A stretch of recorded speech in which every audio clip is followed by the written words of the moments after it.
kan hun man to le kan man mek a le kan man le zel tura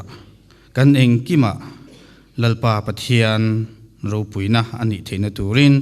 trinity hena ro puina ihlanang u ro puina chu pa le fa pa le thrau thian lim hena omro se ati ro mangin tuna le chatuanin amen pa le fa pa le thrau thian lim mingin amen chairman puta hun kan da ye toy alo mo me ketekiste kan lo me ti chuan tuna chuan CMP tanga solo ngai thang na kan nei do na ri ser chip branch atangin hei tuile nuwa voi khatna turania a thei khanin a camera a phone te po khan lo la rau voi khatna tur thilani wangina poimo ani a voi khatnai chu hlu ni chu wang chuan tuna hian ser chip atangin solo min nei sak turin ser chip branch atangin tuna ilo kovila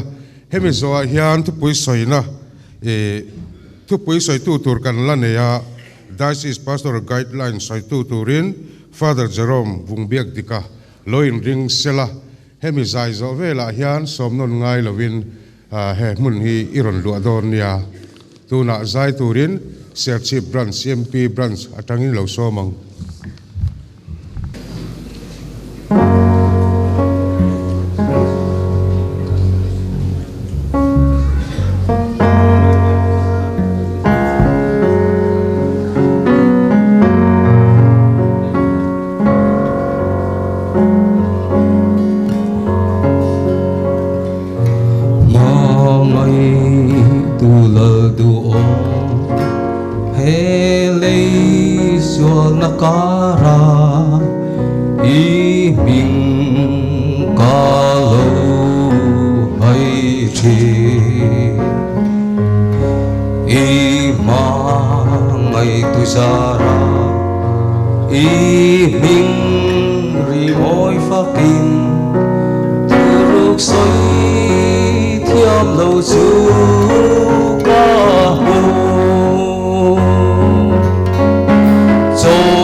tak lo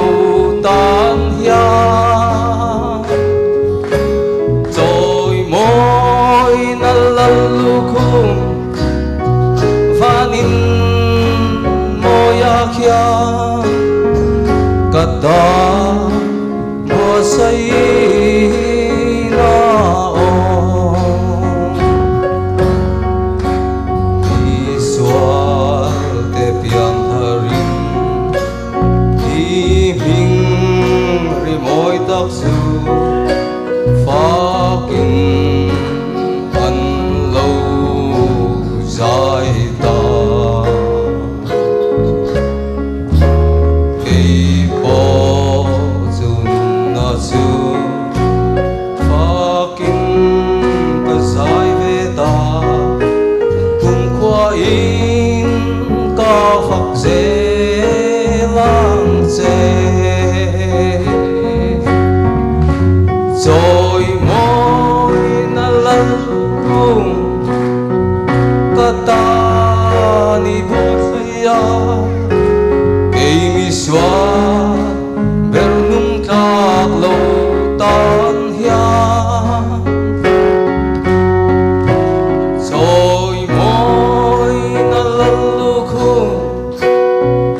Vanin moya kia Katan bua say na ong Rồi môi na lalu khung Vanin moya kia Katan bua say na ong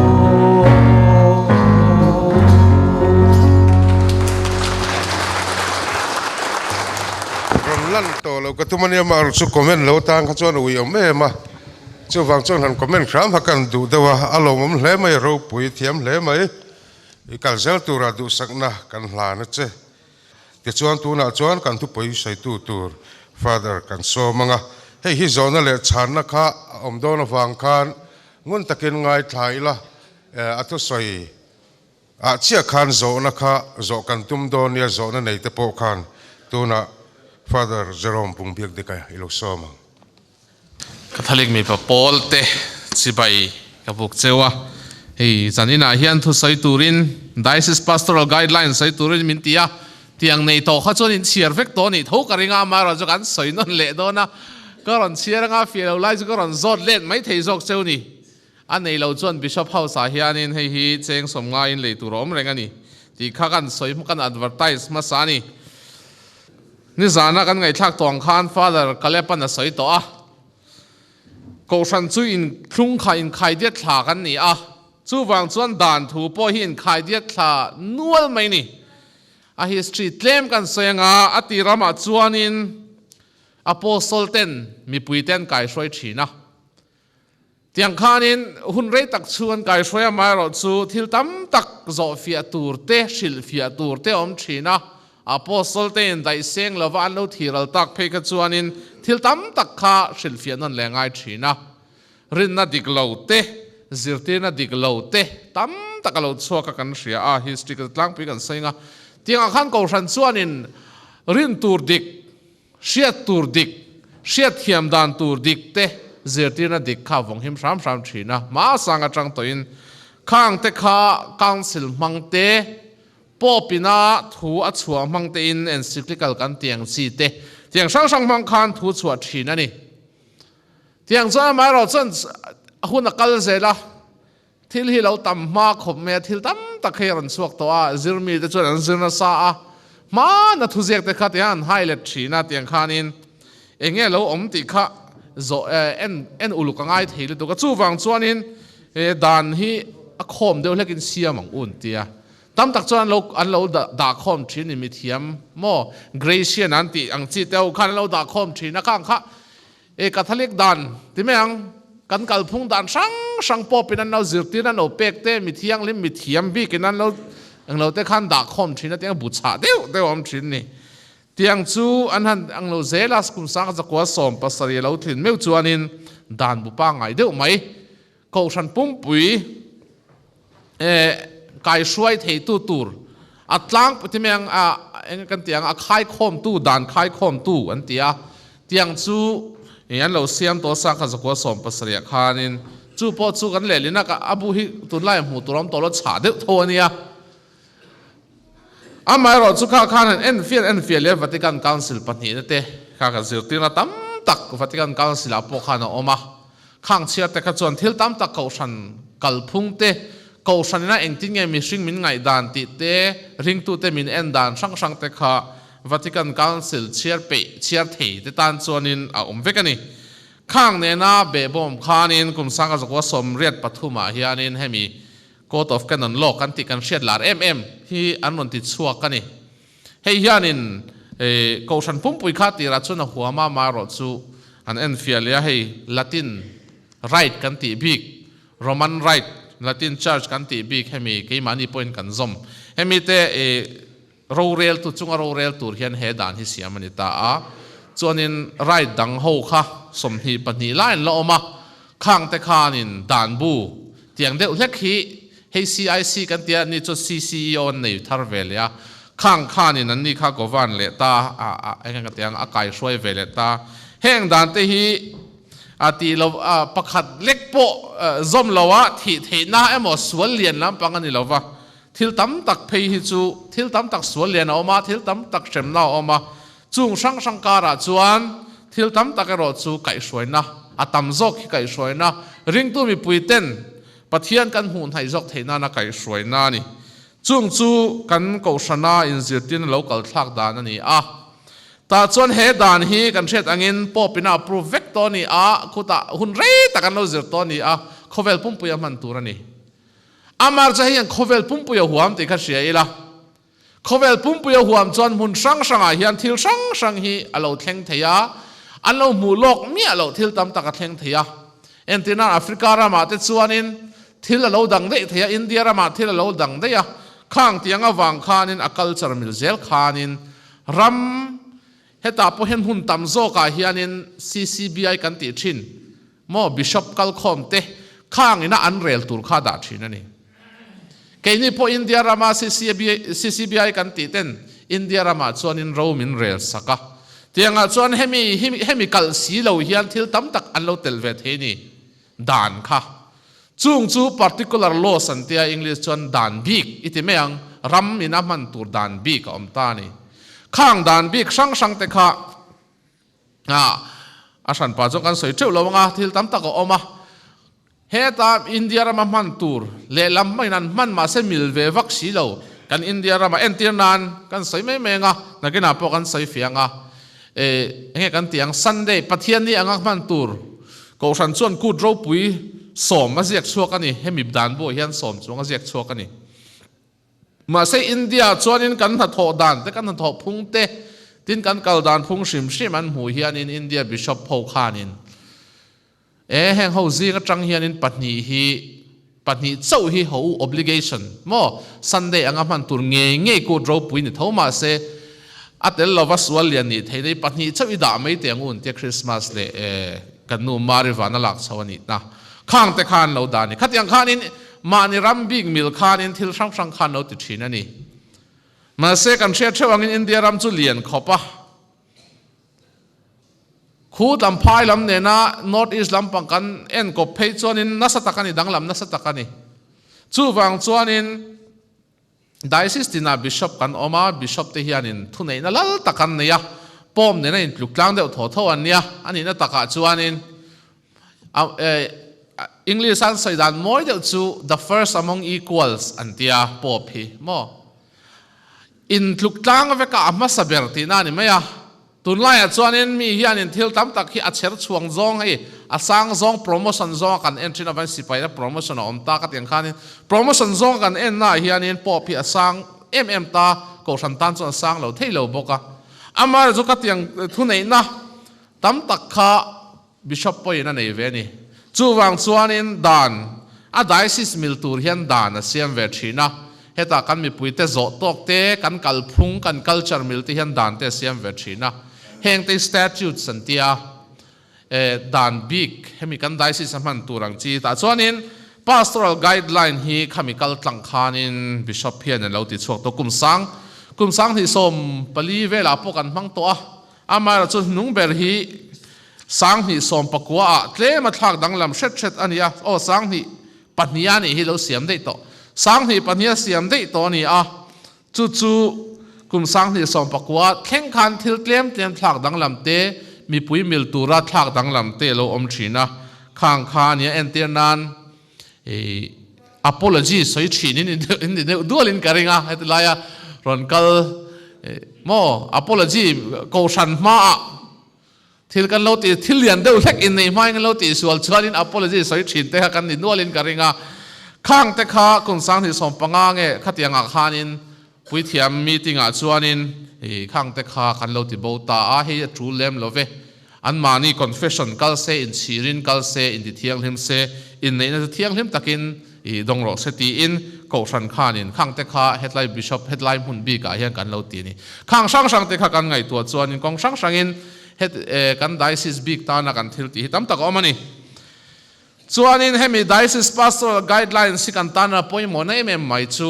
hei pui thiam a target ber chu pui thiam hin de zo ma pui thiam ten engtin nge ami pui te shrilang ti ni de bera ma se voin han pui thiam angin ka dinga ka shil chewa nang ni chung ko pa ve gen dia wangin chung ko engtin ngen kai hruayang baptisma chandon huna khanin mani nu pui te va kalti ringot khan ingot lova mo mani na kai hruai thei turin ni theinan khan headline huna in ziak tlang pui hi kan sei zung don ni chuanin ama sabera hen baptisma kan huwa baptisma chu kan thewa sacrament dang zong kan don theina tura akal kong aget mo alu ka ani chu wang chan baptisma changlo chan sacrament dang don theilo baptisma chu engte ai kan chan thin kan ti chuanin atlang pui thin no pan line no sen line kan chang thin ani ko than chen kha chuan no sen line chang kher lovin apui tin huna chile tha eng kim man che thun an chang tu lom ti te om thina amara chu ko than chuan no sen line tangin baptisma pe a pui tling po pe thawa mo a thlia sang chong lo a khom vek mai pui tling le pui tling ani phei chuan pui tling phei chu training hi rei bi khom mai tun lai hen training tam tak hi kan hlui hlon deuh lek to te hi om thina en tir nan pui tling anon lu don chuan adik taka chuan in len huna te in lom lu na bik te hi oma mo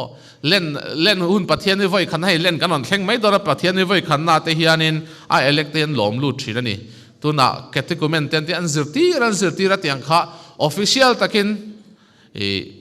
len pathian ni voi khan nan lom lu ti khanin ko thana ron la lu ti na long catechumen thon ni a ko thania chin chia ti na ni maya tiang khana han zir zela len pathian ni voi thum na voi lina voi nga na phei chuanin zona te om thin ni an zot local ro sen tian zota tiang chuanin ram huai no chona te ka tiang huna khan nei veka chuan ni chun chuak le mai thina mo eucharist le pathian thurong bol te kha an ni chun langai tha thela chuak le tiang khan lu le kha tiang dan sang te mana kan man thin tuna pola om reng hi kan mang tlem ta khop maya ama chu baptisma hi uluk taka chantir thin tur ani chu mi ni wang chuanin kan diocese sa chuan no sen chu baptisma chan mai no sen chon engman hrelowa khati lai khanin nu le pa te le a guardian mo ama en call tu fa nu le pa nei to lo ni chon a en call tu te le tharawa nu le pa god parents kan ti te chu mumal taka zirtina peng ma sak turani tin no sen baptisma chantir mai in rem le na sacrament kala baptisma chantir nia communion thiang lim dong thei tura be seile phutan ni atiani masabel chu thil dang tam taka chu mai te masabel chu ni a ta chuan nge kan hu kan ti chuan mo phurna kan nei ngal pangani fa nei ringot khan ni lawa mo fa kan nei chuanin mo phurna kan nei na kan hriat angai ta a pathiana ko sana Krista a alo lu ve do na wang eng ma shelo no sen kha Krista a hriat theinan khan mo phurna kan ne kan en kol theinan nu le pa mai ni lawin tharau lama nu le pa te kan nei bel le zelani hei hi in nei na hriat pui tuang mai khan ni mi alo nia baptisma heta point zek vek nga tiang kan sei vek lo nga atlang pi ko ron sei zel menga baptisma chuan no sen kan baptist chuan in nu le pa terin na kal tanga baptist ani thina chu wang chuan nu le pa te khamo phun na satak kan nei thina bik takin pa ten ta chuanin kan fa hi tianga kal chho tur ani wangin tharau lama nu le pa te po uluk taka thlan thin tur ani hei kan thei hil fo thina voi tam tak arem chang kan in pot mai thina ni lo hena dan bu tak taka phei chuanin an rol hi poimo khopa an du dan phei chuan hetilai muna baptisma channa tharau nu le pa te hian confirmation a chan huna polen huna confirmation a chan huna po khasiat pui tu le e thlarawa kal pui tu hriat pui tu nit kha adu thu samani ngeng hena mo ken chon heta pakhat kan manga confirmation dang kan ma kan ngai poi mo te chiam lo ni mai the ma se ko ran kal phunga chuan thlarawa kai hruai tu ve tho khang ten en khanin an poi mo dan khain angani chu wang chon nu le pa an ne mo god parents kan ti te an ne mo phun na hi sang ngal khop maya chu wang chon en tir na no sen presbyterian ti mayang presbyterian na no sen a oma e voi khat chu khat yang chung incident kha kan nei to a ta chon presa na o lo pianga ma se apa thi don khan catholic chu ni chuang lawa ani chuanin hi catholic a baptisma chang ro se ti kha du thu samani ma sen ena protestant tam na huna catholic po mang lo na khanin tuin nge catholic rin na khan than len tir ta ang ti kha en kola tu manom lo khang huna pe kha chuan ta po hen zia ka nga ak an lo po en zia ka ta chong khatiang huna kha chuan in baptisma po kha chan tir ngot thei mi lo ni catholic rin na anga kal chho tir thei lo na khatiang be se na sang om lo pe ka chuan in baptisma chang lo win ti khan kan ngak thin ani aron than len huna baptisma chang du tak taka ko shana chang du a en kol tu az amana zira mo rin na te hriat ero kha chuan baptisma chan tir theini ma se no sen lai khanin tuma catholic rin na en kol tu tur be se na eng maum lo chuanin a chan tir thei mi lo ni tiang te kha om ve thlip thlep ani chuanin tharawa nu anu le pa te god parents te ni turian kum som paruk chin kan ti a hei aya sang hi tha a chan chu puitling taka rin na vuan tu ko san sem na la tok lo ko san na phuar lo an ni nge ngai wang hianin le khanau sen khan enga motala ko san rin na a hriat theina turani wang khanin khang kha poimo kan da ma sa ani tin kan hriat angin ko sana in nei na kan pompui lo kara fanau lo piang chung chang hi zona tam thina tin father then khanon kal thar ten lo hriat lo wang hen kan boile nak thina zona ron om fo thina ni mo nul ko sana hriat pui lo in nei na te entinan son te kan ti meng chu trong anavio na a khang sang te kha eng ti nge kan ti chung ko sana chuanin headline dana kan siang hian kum khatal an tin huwa chau baptisma chan tir turani tiani amai ro chu hei hi kan father te ponam tha thiam vek thowa anu le pa te ka siam tha theini ta se thathum nu vela khan in siam tha du ta se ron kal ta se no sen kha baptist theilo chan turom chuang lo a chan chu kha no sen kan baptist lo chan chu anu le pa te khanin an fa ta na an mo phun na satak mai kha an hlen chua thei nan an manin rem thei nan ti inu le pa te shem na ni ma zo khatiang khanin no sen kha kum khat chung kan delay thin ani ama chu an nuwa chon delay reng chi ni lova no sen than na kan du boka wangin an nu le pa ten ti ngai nan share box hi lo chon khati huna khanin i kum khat nu thin nuwa khanin baptisma kan chan tri thin ani chu wang chuan nu le pa te siam that thei an ni a no sen kha baptisma kum khat kher nga ngai lo amai ro chu adan pa ngai kan ti siam that thei ni lem lo a kha chuanin kum khat nga an kan ti thin ani amai ro chu thi lo thon oma no me ro chon kan hriat theu angin hei chu soile chuan tur om lova thil ho thon oma chuan pui thiam kan ko ma saber thina henga hianin thil pakhat kan soi bel du chu bial tu pui thiam ko ma sak ber tur dam lo na sim shima po hianin bial tu pui thiam ko ma sak ber tur ani a om lo ni chuan emo alo rem chang lo ni chuan emo aman ko tur a hrian mai lo chan nang mani po in zong thei tho tur kan nga ya amai ro chu ama saber kan ko tur chu bial tu pui thiam ani thin tur ani baptisma apo thil ho thon oma baptisma no sen chana ngai chon bial tu pui thiam te kan ko ma saber thina an tin chu tiang kan rem chan lo chuanin pui thiam dang pon rem chan lo chon tunge kan ko te chon catechist te kan ko thin turani ani lo chon ko san hruai tu chu tiang te aboi thak le zel chuan ma ni point baptisma kha chan tir the thi lo thonom tak tak ani chu mani thua lo adam thalai reng baptist ka chak ver sim chi lo ti ve ngot kha ni lem lo mo kha ni lem lo baptisma chan tir da khain thiam vek tur kan ngai ngota heng te poi sia ila thi lo thono ma en tina khoya mo thing tlang khoya mo kong alo chedewa leite lo min ta se kar thum kar li te dang ni ta se no sen lo piang se thi tu ni ta se in baptist ve thei ko san leader hianin baptist se amoi bera amar zu ma ni pon baptist the ni baptist dan kha chu trinity manga baptist kha ne meya mo nang hantian ming pa le fa pa le tharau thiang lim mingin ka baptist se ti kha ne meya tui kha le ve tur nia tui le thei hil te kha ti chi mi lo ta tui kha le nge tur mo tiang kha kan ti dan ani ko san hianin chin hi in baptisma kha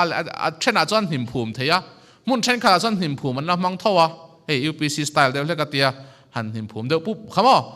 ma se mun tam zo ka chuanin tui thor mai kha kan mang to thina man thei ve ve ma zo kal phung culture zirte kaldan phung ma na tang kaldan phung om dan zirte khan ko san chuanin du zok zok man thei atia ta kha chon boina om lo mo amai ro chu a trinity formula ro chu kan man ngei turani kha chu kan hria ta tan a thain ka sia chuanin fa te kan lo nei ta baptist ma chan tir kan du ta khatiang huna khanin a top khoka pui thiam te voina baptist ma chan tir kan du kan kal don ti ngot turani lowa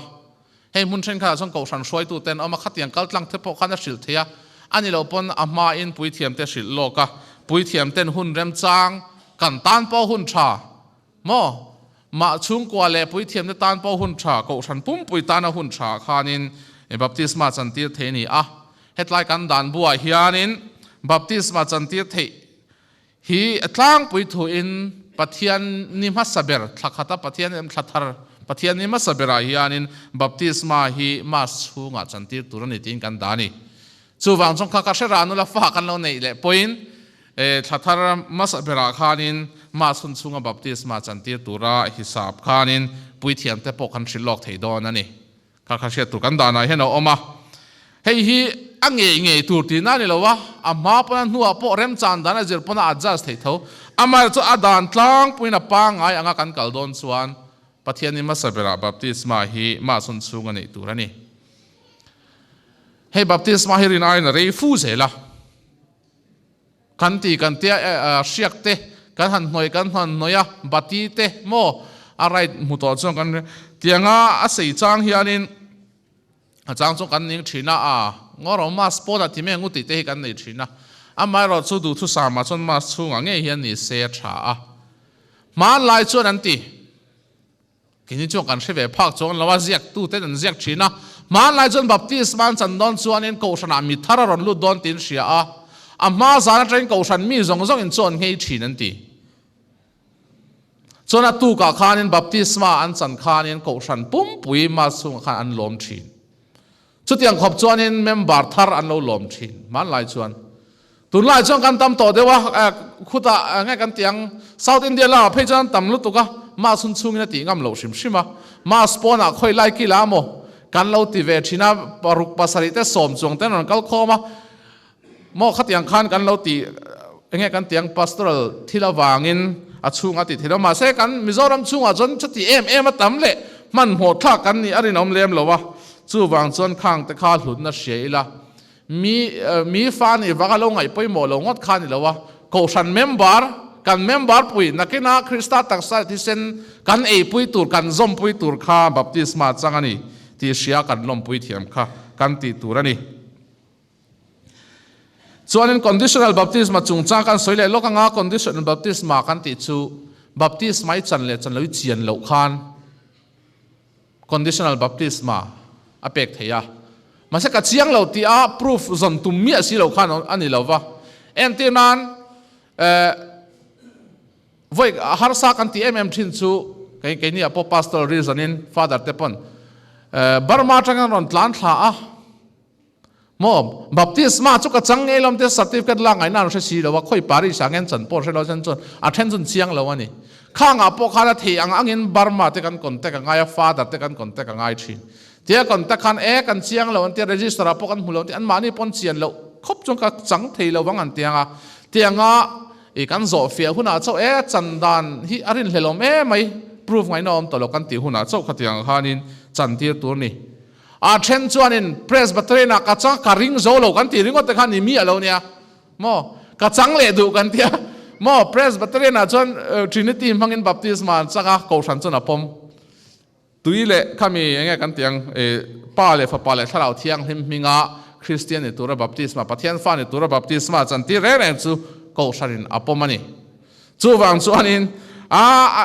อันนี้จะโกชันดังอันเนี้ยมออันเราเป็นโพลเต้นเนี่ยจู่วังจนนั้นบัพติศมาการิงเราตีเวลงดขากันตีตัวรินเราวะบัพติศมาจู่ไว้ขัดอาดานดิกตะกะเปกอันนี้จู่บักจู่อาริปีเทโตเราจู่วังจนนั้นconditional baptism กันตีรินเลตักเซนหัวบัพติศมาพออิละจันเราชวนปาเลฟปาเลถ้าเราเที่ยงที่มินกับบัพติศจะกันตีเจ้านี่อิละจันเราชวนตีเตลเงี้ยง่ายชินข้างเตะขากันเสียตะตานชวนบักฮิจูกันเราเละไม่กันสกิปเดี๋ยวนัวละงาชวนจูก็สวยเลยตุกชวนินอินนี่งัง first communion จูกันได้สิสาชวนกุมสมทิ้งตัวมั้ง communion น่ะโดนกุมกุมสมทิ้งตัวตานน้าปังตานน่ะโดนเทียcommunion ฮีกันก็ให้มีกันแค่นั้นล้อชวนินมั่วเชี่ยเลยชาเสียเทียมตัวจินอินันดงเทียงตีเนี่ยเชี่ยเลยชาเสียเทียมตัวจินนั่นที่ use of reason นั่นที่ฮีกุมสริอันนี้กุมสริหน่วยลำจุนเอาเส้นอ่างอาเชียร์นี่กุมสริจงลำจุขัดยังเสตจินาเชียร์นี่มาจุกันนี่จนไอ้สร้างกันดาเทียจูวังจวนกันบิชอปพอยน์กุมสมดาเฮ้ยปุยเทียมเทพอยน์กันใส่หูอันนี้กันใส่หูชันจูหลักโลโลมั่วไงกันเตียงสิตีน่าป้อหลักโลโลจินตอกตัวเวลเลยเสถียมชัดตัวกันดูวางินกุมสมดาอันนี้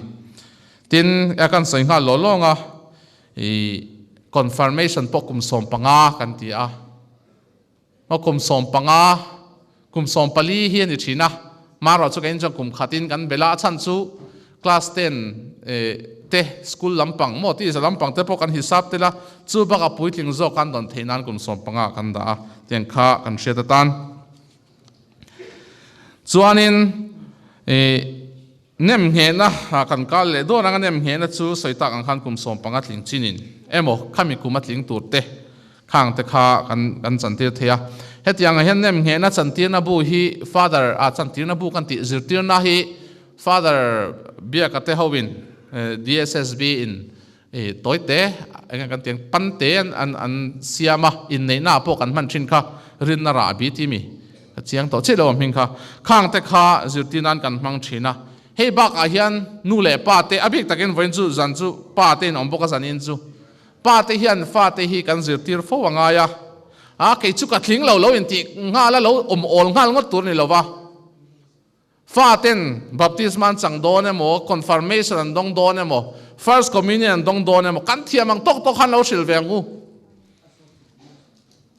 เทมินซูกับเราอินเดียแล้วก็อินทัชงปอนี่เทเกจงกับเทียมจงเลยมากันนี่เวทบเตียงลำปังค่ะอินกันเตียงเราอินเตียเทียร์ฟิลิมเซลเราเวลากันนู่เตกันนู่ปุยเต้นเทโตปินอันสิตีระอันบวยปุยโมเฮตา Sunday School เตฟ้าดัดเต้นกว่าอันบวยปุยป้าเตกันหุงไอมังเราชีนะอันตอนนี้กันหูสามเตกันในชีนะเตียงหินเราสามเสป้าเตพอเห็นเทียงอังอินสิตีเวงูเองเนมเห็นอมเสียจุกันเตียนเนมเห็นนั่นจะคริสเตียนปุยติงกันนี่โตคริสเตียนเรียนนับพวงโชคตัวนับปุยติงเวทโตถ้าเราเทียงเห็นนั่นเนมเห็นตันนี่จู่วังจนข้างแต่พวกเขาสิลเวชิมมาตัวนั้นจนปุยติงตะไคอมง่ายตัวนี้โอ้มก็เราทิ้งเราเวียว่ากันเช็ดปนกี่มาอังนี่เราเห็นกี่ไอ้ชายเห็นอมตัวมังเจติเตข้าชาเวชิมมาข้างแต่ข้า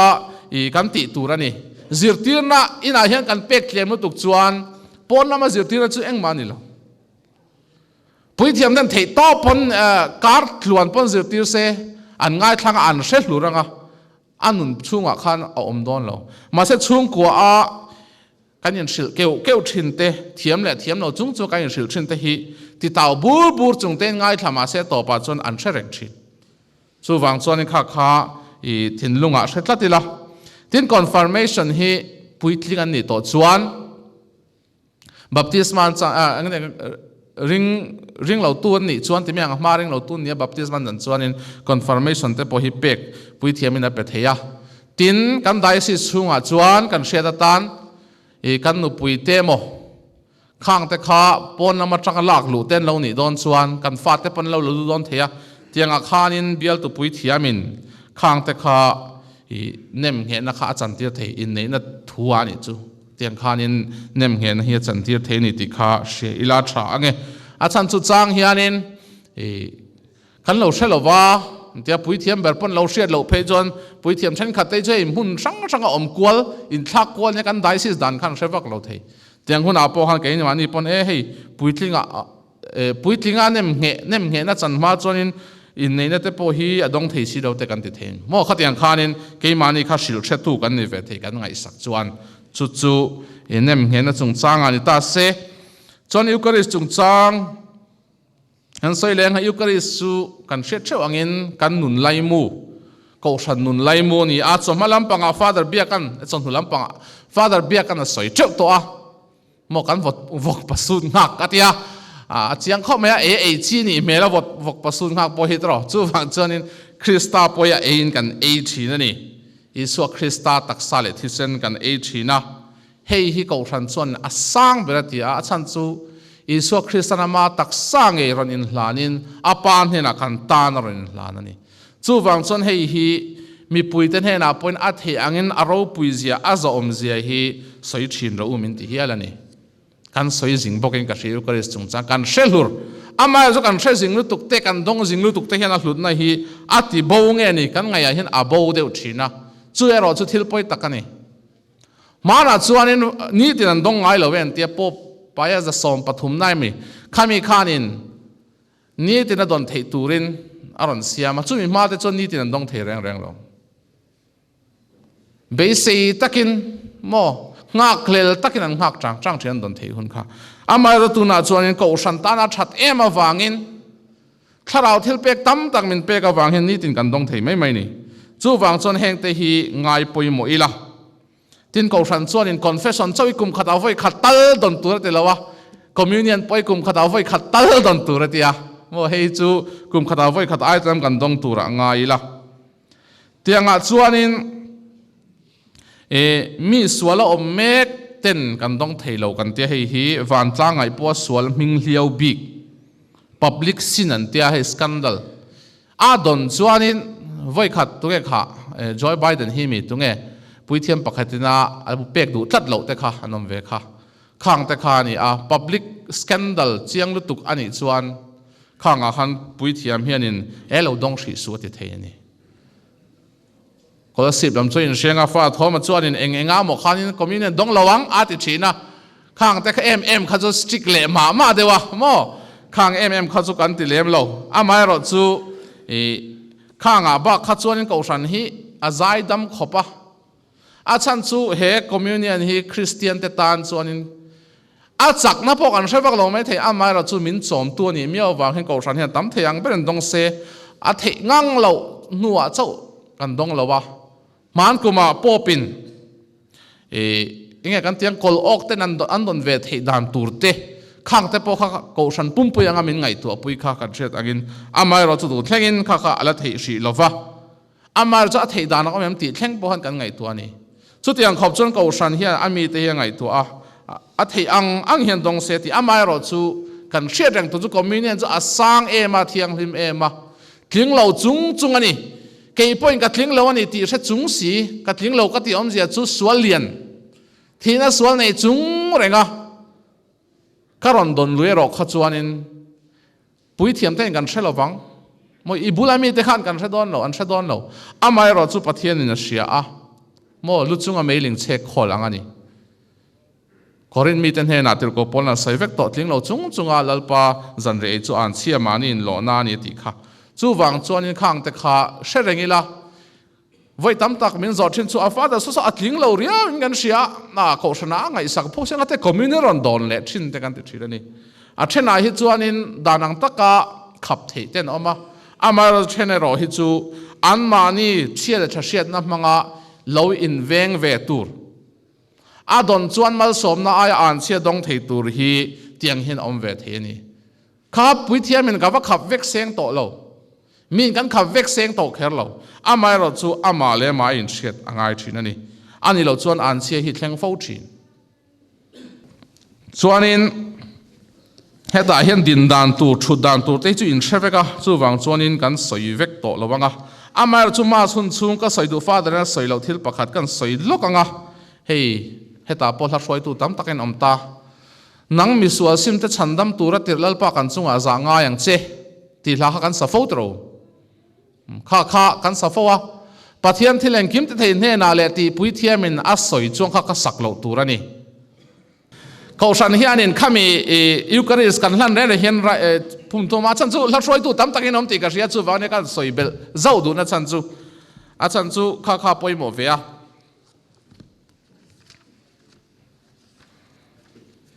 hei ordination ate po kan mu fo wa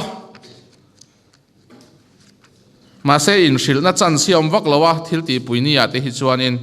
in shil po nuam chong lawa tianga chuanin kausan hianin a chan tirna a sual ngai dam dil na hi chi thum ane ni chi thum a pakhat na chuanin a dan pa kan hriat zin ber chu pathian thileng kim te thein he na le nang ni u nau te ti kan soi kha ni ta chon kha a pakhat na dan khan na ne lalpa kan chunga zang lalpa zanga yang che krista zanga yang che ti na zuita kha pakhat ani chi khat a pan hi na chu khami ti ngai mi lo khan kha ti tul mi lo in ti ngai mi lo win tui thiang lim thena om ve thunga pathian ni chon tam tak chon in hrianga pui thiam in tuyamal som thina tuyamal som zo the thina ni khang huna khan pathian thileng kim te thei sakangai lova lalpa kan chunga zanga yang che ti kha sakangai chuang lo mo asak tur bi kan nei kha kan threvek kha orani chu chuan a pathum na chu nang misual sim te chandam turate lalpa kan chunga zanga yang che ti kha ni le thunga kha a pathum na kha pathian thileng kim te thein he la le ti kan soilo chawin ani lo point ma sa te kan lo save cha ka ri chuan he hi saveng u kan ti don chuan pui thiam thrin lok tur ni chung huna chuanin he pathian thileng kim te thein he la le ti pui thiam na ron soilo nga kan sa howang mo kha kan hriat tan kan sei duwa tha soi tu te kan ni chon chu pathum chi thuma omani chu kha wang khanin a chang chong kan sa sual thina thil sual lian phei chu ni lo ma se hriat lowa a sak sual le zel kha chu thalowa kan sei pa nga le ni chu chuanin pathian ni le thiang him serbi kha chu ka soi to longa na china ha ka soi to a chuanin kan ke mani tana poimo zual Catholic ni lote le kausan na phuar mek te ma chunga pathian thu chia le rong bolna chanvo dangten ti ve turan lo ti kha chu a chiang ve win ka sia a ama chu kausan phuar mek hei hi voi khat ching chi ba point min zo toin ka sia a ati ngai na om hlol lo khuwa te om ve the ni an khuwa khanin mom mi pathum cho om se hlan na kha panga om se an lo pon thu chia tur le a ring tu tong ta ti ve ngai si khát yang khát chọn lẩu thầy lẩu trang te khảo om về chỉ na khang te rọc khát chu cầu sản chọn ngay na thiam chỉ na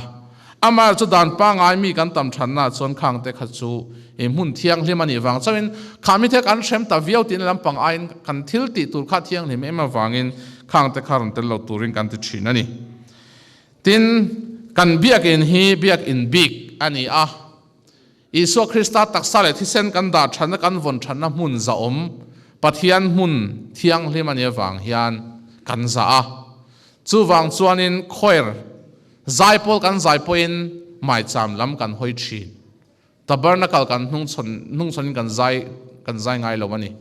kha biak in pa ngai a chuan ani chu kha hriat ve turani a tin heta kan zia dan phei hi chuanin ko san dang zaipol ten on kal thei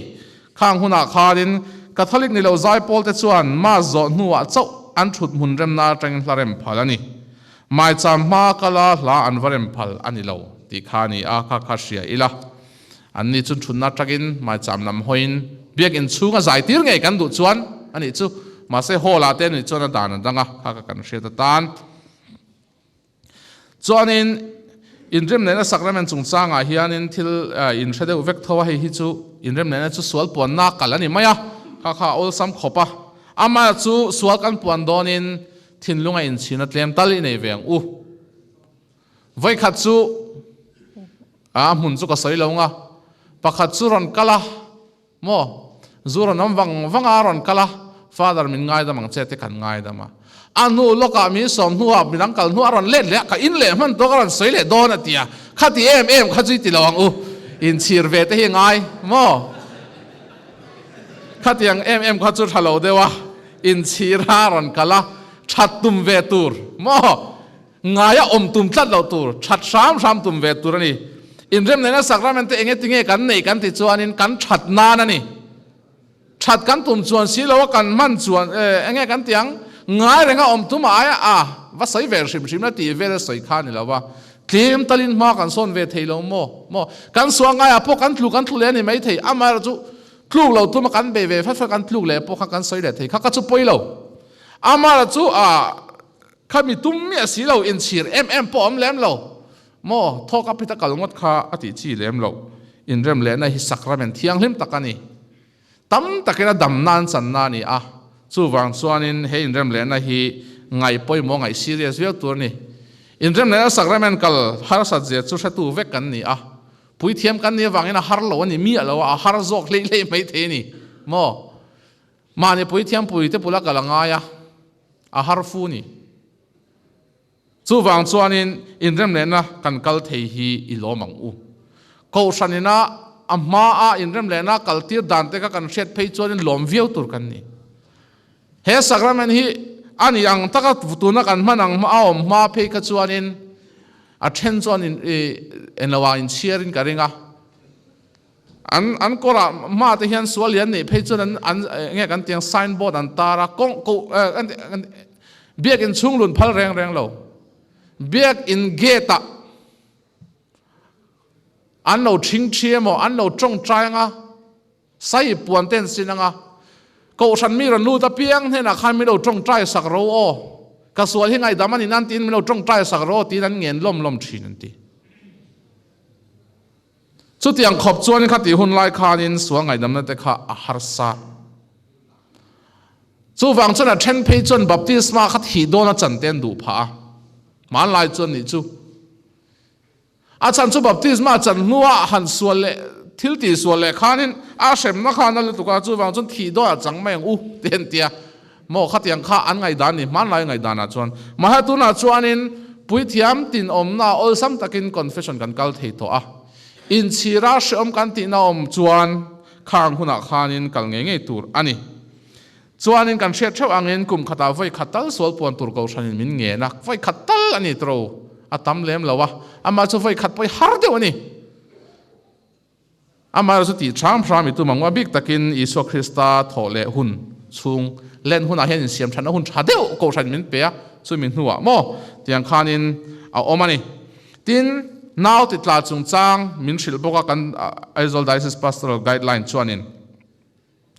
now ti tla tu emo hemia tan lo pui bom tu te emo fui tu reng chu an mani len mani ko san dan po na in no la ni ko san na ke manin no le ni e kan vati ngai lo kha now ati tlak chia khan no la ni heta hian kan ria tur chu now ti tla lo tlol le si om chuan kha ka chu shrema ni chia lo amar sual ve tho chu wang chon sual ko pona cho kal ngai tho ama hetla ya soi hi chu now ti tla hlot ling ti me teng hlot ling chu moi lo viau na ti tla hlot linga ani tiang din huna an din chuan an mani kha ko san dan po na in no la engma ko sana chan an nei lo ama chu kan dai si thakopa man year of mercy engti kumye ka shelawa zangai na khami ma tang to khanin kan bishop hianin now ti tla te confession an on kal rengin dan chunga lak lu le theina hi pui thiam confession ngai tha thei chin ten he na hian a pevek to chu wang chuanin keinia chuanin kan dai si sa chuanin adan pangai chon bishopin a pek turania mun then kha chon har sak khop maya anti dan pe chuanin thuru kan i boxia chu wang chuan in pui thiam in khatiang ngai thlak reng khan chu minia chon confession local leng che antia pui thiam in tu ming ma ziak lang lawin chumi mi pakhat chu hetiang thili lo tia bishop hei hi dan chunga lak lu le theina min pero thune na tia asan pa di zel ngai thilani mo identity reveal thei silo boy thak dewani amai ro chu kan bishop chuanin pui thiam tin ten hena atira tangin confession ngai thate tu ten hena min pe a heng te hi I kan tana van ni na ani anau ti turin tuma kanin norlowa mo amai ro chu alo ti tlapal anom po in pui thiam hena confession akal vat turani kha shiat turani tin tu pui thiam ma in catholic ni lo chu sacramental tlangai dam na pek theilo wangin catholic alom lu an ni ma chuan an sol puan na ngai thlak sak phalani lo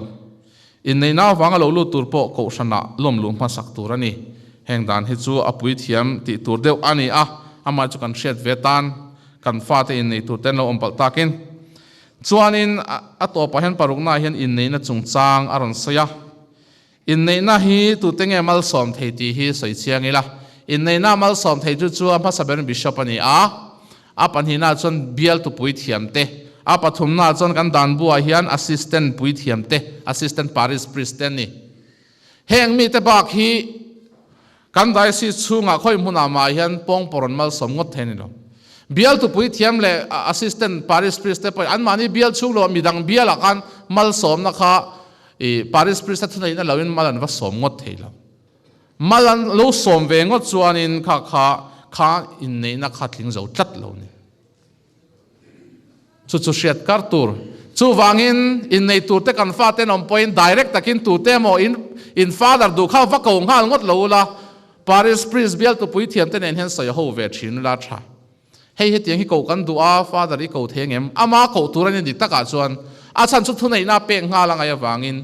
I ko chuan thunei nai pe thei mi alowa mo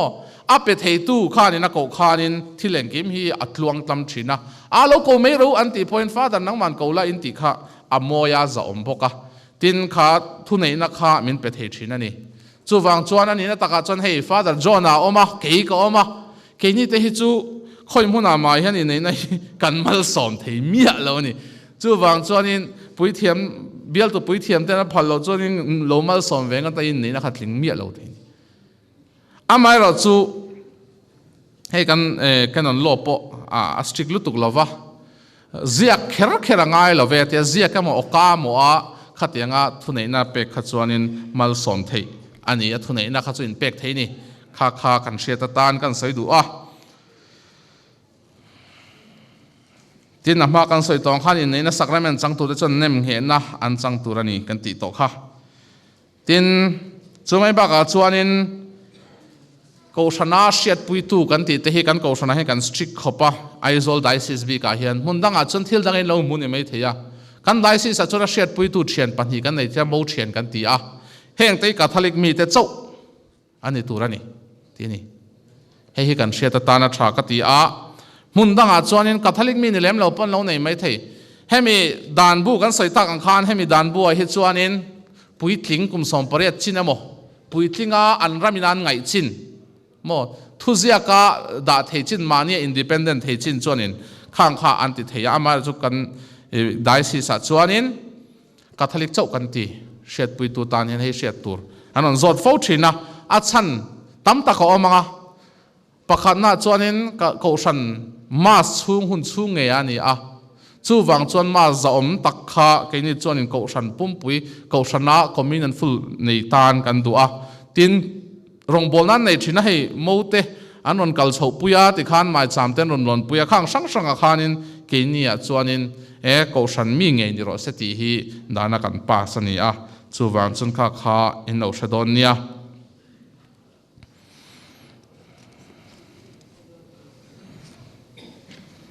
tin thil pakhat man mo dewa in nei lo tur ani hi 6.9 a chuan mo a kar le nei ngal turin lo fix lock sa pui thiam hu lock ten lo oma mo en tin ani som ni paruka khen nei don ta se voina nga hen pui thiam hena in nei kan du ani som ni paru kan lo fix to a min nei tir thengem tia ti ngal ngot chi ni lawa mo in nei tur ten parish priest an hriat tira tanga anin nei ni turin kar a tlem bera thlakhat talat la turani tiani hei hi kan hriat lo pal takin he hun hi in buat sai na hun ata na man tur ani a Catholic mi ni sa lo te ne na in ne na page uluk le zola in buat sai na nei tir tur ani tiani thakhat tal thakhat chung chuan ban puang non tai ra voi thum puan phei chuan chu thlaral trep chumi ma chon thil tam tak ti tur la om ben kan puan tir chung khan zirtir na hun te a om the chu wang chon atlem bera thakhat tal ani thathum pon ne thanga pon ne ti ka riat tur ania mo Father Paula kan senior zok phei kha chuan ina fel tir nual thine en tia kha chu reve I fel an den zir le ngat me ya mo thani thathum dang zir le fel le phei chuan in nei hun kha a la tual thin ama chu kan riat to chu kan dana chuan thakhat tal ani tiang khanin in nei na chuan in zir tiri har khopa in nei tur te hi thei to pin catechist han zir tira pui thiam den en fial ya a to pa nei don tak ai nei nuai chon eng vakhin thele lo mai the in nei ringot khan ngai to mai the ya ma se ko sana kan duty chu anin nei man nge in nei na om zia ti te anwa in nei buai le si ati buai ngai lawa atira changa a that nan te in nei na thling mi a lo tur khang te kha alo om pal po hriat man na turin ani chu wang chuanin hi khang te kha kan nei thina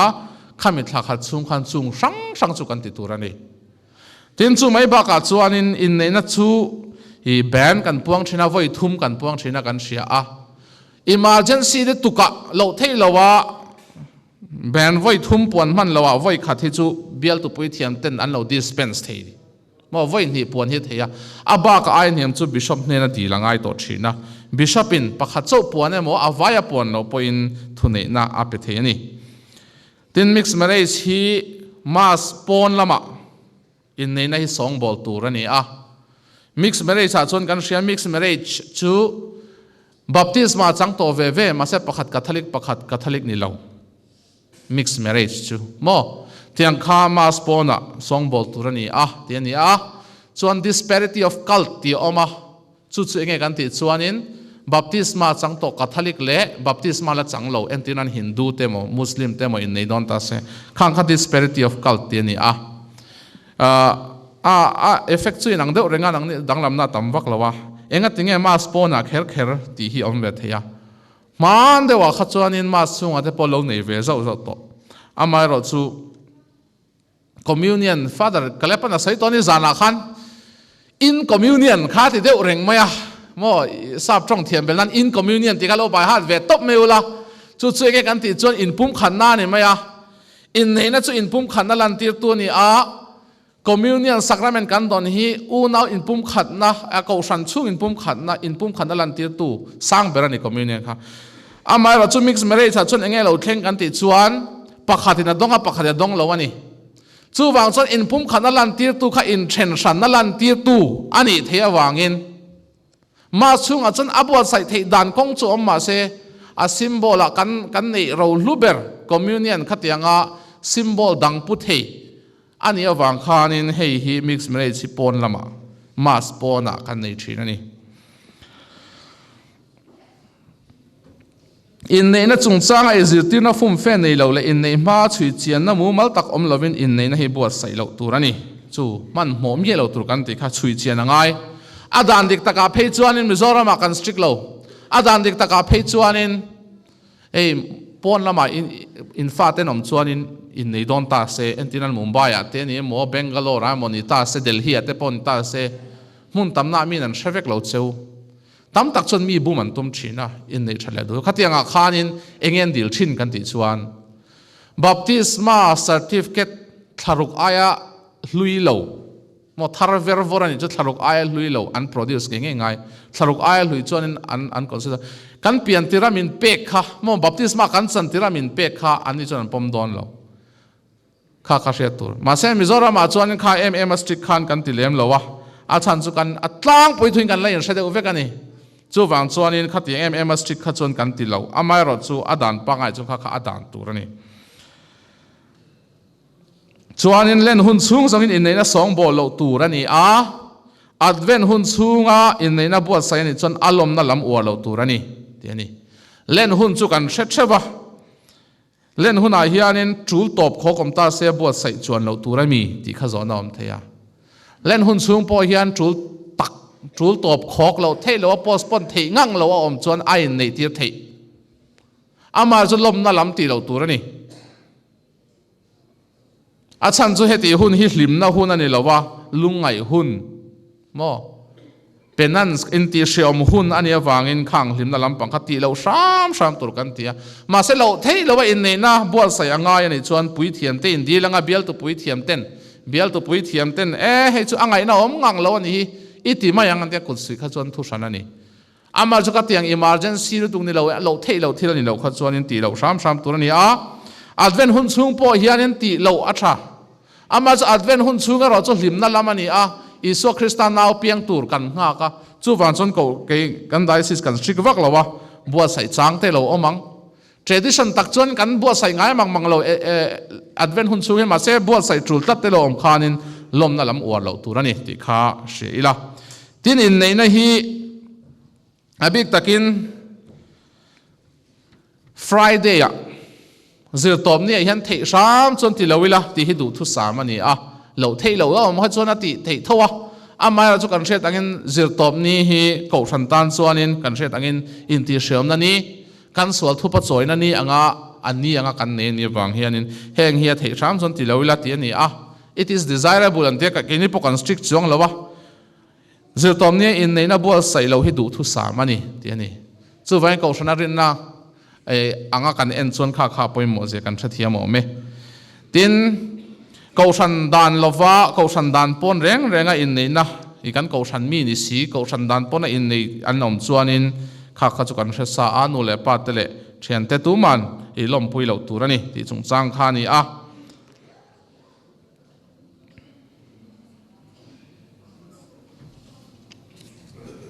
khani deuh mai selatin a top don kan thleng to he top don trap to nia ka soi rei to ma main zon man lo me theini mithi vui chung chang a hian tlem kan soi bel le deuh nga mithi catholic mi tu pon thi chon pui thiam in avuyang pui thiam aram chan lo chon katiki sinama ko san li darin mo vuyang ti ni a ama khan kan strict ang renga i a then te phei chu pui thiam in avui du lo te khan om zau to a strict lai tak phei chuan a san chu ko san bel si lo ko san enga ma ngai lo hin om ve the ni he tam tak tam zok hi chu ko san enga ma ngai lo pon ni lo ko san bel lo ve sim hi om the ni a heng hi chong ko san an do lem lo ma se ko san do de ure ma ko san enga ma ngai lo hin oma chung da chona chang chuanin ko san in nei po du lovin civil line ve ni a khatianga ti li de ngat chi khan om ve a tianga kha chuanin ko san hi film khu thina chu wang chuanin i kan strict ang reng khop maya amai ro chu kum sang thi sompanga khan amendment kan ne ta chuanin catholic mi tu po thi huna chuanin apoi mo je kan theta wangin catholic mi tu po hi pui thiamin vui se kan te hei vui theilo tur chi sim hi chunom hi antirnan ko san do ngar chi heretic apostate kan tiang chi te khang te kha chu thu san na da taila amai ro chu i ko san sai che di chuang lem lo ko san ra in mang lem lo po an thi hun dar kara chuanin ko san chuanin tuam hlom hi kan duty kan ti tura kan nga ya chu wang chuan tun thleng hen kha kan ti to a tin mi an thi nuwa mi thi chung tengen na a mi thi pual mas nei hi thil tha takani ama ra chu mas tai pen ro pe ka ngai ti ani boka tina top dona hianin chong hei ni chung chang min sila as Wednesday he kan on thleng dona kar le a ani hal maya kanin zirtir na hi athara verva thei hi lui thlat inom chuanin mo as Wednesday le Good Friday chia hi ama chuanin Friday ten ngei thlut thina hei pudu ate point zirtom ni chon lang hi ama chu tu na chuanin ko san chuanin sa thiam takin vut in hoi ni le Good Friday a heng pan hi a chia hian chong ngei tur tiani chu po kum som pariat thling chin le kum som ruk lapum hlum lo chin heng in kar hen turani tiani khang khan in chuan in chong hei turani tin kum som pali tanga som pariat in kar kan fa ten om chuan an ni po in san e lovanga an thei angin an lo enge khaw hun kha in ti shem dan mang turani tiani a om je chu san e lovanga chopon e tlewang tianga lo in control ve tur khan ni a tin kum som poi tling lem lo po kha an free em chuang lawan ei chu thade wa pek tur ani amai ro chu dan buina asoi chu poi mo de kan sia tur chu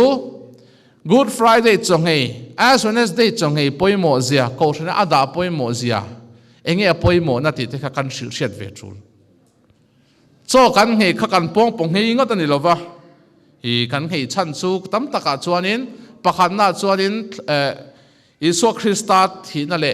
thina ator puina pakhat na ni a tin kan chonghei na mang khanin mire thei chan hai zok te kan hre chuak thina mi na ke ni chon ni voi ni tin voi ni chok nei thei mai the chen chon ni khata voi khat po nei thei lo mai thei khang hre chuan na hun ani a hele mi te nge po se am ni chon chonghei a chuan khat lek kan lo ngei po kha khami man khan mo lenten campaign te kan da thina mi thei chan puinan te kan mang thin chu kan hre tur ani hei hi a Christian ngoya chonghei chong trai te mo khatiang hi kan hre tur ani a nui sana anua paratha e me lampang ani lem lowa mo ama jong hei ve tak tur Muslim ho pon ni som ni chung jing ni chua tanga tlai ni tlak theng an ngei thei chuan ke ni chon ni ni lek cho chuan khat lenghal mo hei phe hi chu ngei ve sam thei hi kan tum tu ni in ti pa ve to kang u chuanin adba khi chu om to lawa guidelines shim bi ga hianin khang in de umaya I thil dang engma soi bel tur ka nei tung lo guideline soi fia tur min ka soi fia rei chia ko pa hei dal kal khat don ka saya min se thiam tura kan nga ya kha zong khan ro se ka lo me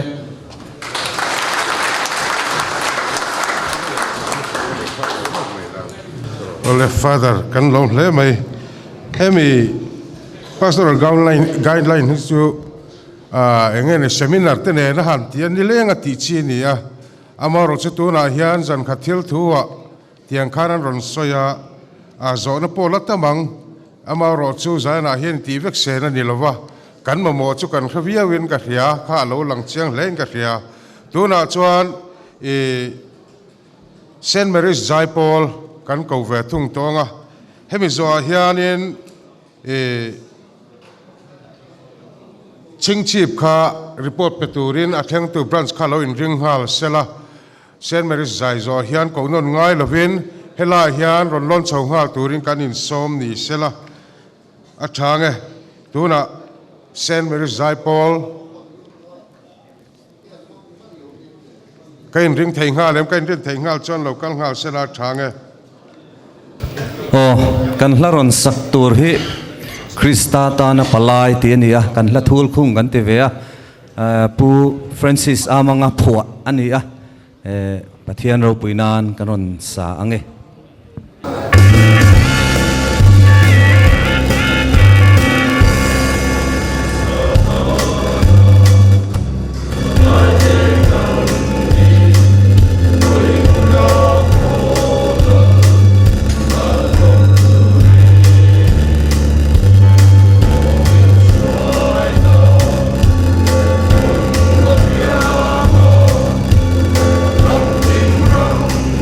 Shooting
khobel le hual tu kha report petur khan lo in ring ngal sela khobel le hual tu report pek zo hianin sen thomas ho kha drama chang turin lo in bot sai sela thange tuna chuan khobel le hual tu report peturi lo so mila kami report form kha hela hian in ron submit zel don nia report form nata ron ruaman sa ang hian karon fill up deuh popa amaro chu aleng lo deuh te po a om nualanga chu han soibel ngai te po mai theya branch ming St Paul's branch khoming khobel Paris Singchip Paris branch din tran ni hi January som pali sang ni som pasari khan Singchip CMP te kai hruana hnuaya din na nia member omza thi hei thingtlang khuate kan nia ka tamlem lowa member som thum le pasari kan oma tuna hian active member zat hi som pathum kan nia regular activities dia regular pa ngai takhe tuna he kan nei lem lowa amaro chu atul ang zelin ni ma kan la chhove mek zela chuan program nei to te tia hian kan din tira tang khan hei arem chan dan ang zelin fellowship te kan buat sai thina ta chuan ko ran mei chia te thalai te nen tang tromin cholni tlai hian fellowship kan nei thina maro chu azia kan thei bik lo kan thei lem lo khang te kha kan nei thin dan ania tin malak na poimo ber ti malak na poimo ber hi kan nei pok ra chuang lo a poimo tlang ve kan yang chu ka tima kan malak na hi i ko ran roi tu than min soi sel poi kan la thel lo chuan hei malak na sang kan nei ve i ko ran nuaya kan han te mi paport te kan din ve ta ka hian ko ranina bungrua amamo le atlak cham sang te hei no te le emo sound system sang te potia ka han ngai tu avea chuan kan phui sui ve seta chuan chu mai ba ka hei Presbyterian biak in te po kha Mizoram riat khop khan khin anuai chevek ania khang sa te khan kan natlanga mi papol ming khan chuan EKK te pon slap an chunga khang te po kha mi papol mingin kan van natlang thina khang te kha an ko san huang chunga WhatsApp group atan lo post dar ve an lom thiam ve ma keini po kan lom ve khopani ti te kan han soi kan report pa boka chuan tual chung ko ran ta na CMP tang kai na mu thei om te ti hi chu sang in om a kan manga khang bungrua te le ko sana mi hla te le enge CMP din ma in khom ngai lem lo te po kha tuna chon ko ran ta na mi tang kai ko ran din hun poimo tak chil te kan lo om ve to hlomani ti te kha ka han report thei ni sela ma chop tia hian tuna hian ruam man sa em tak chum lawa maro chu ko ran puina ti turmin tuk ang te hi the ang to ka ti hlotlin hi kan tum zel thina chu ei tuna po kan mabak kan ma lo ka hian khobela hian thalai reli a om dona April thla hian chuta chuan kan sound system kan sound box pakhathi thalawa April thla ma nge ya athar nei vele kan du sia chumi tur chuan aleina tur ha kan tuak ve mek le a tho than ni hian thalai nen ko ran a thei na tlang khan in hlo na tlang nei kan tuma ti te kha ka han report bok di sela president office bearer te a hian president a hian Anthony Lalbiak fela ama hi omem khi lam hnung lama khi a oma Vice President Augustine Biak Moya khi lam ni po me secretary hi keima kania Raymond Rosang zela kani assistant secretary hi Francis Lalom kima ani hi naute an nei hlima aron kal thei lo maya chuan kan treasurer hi Rafael lalmal soma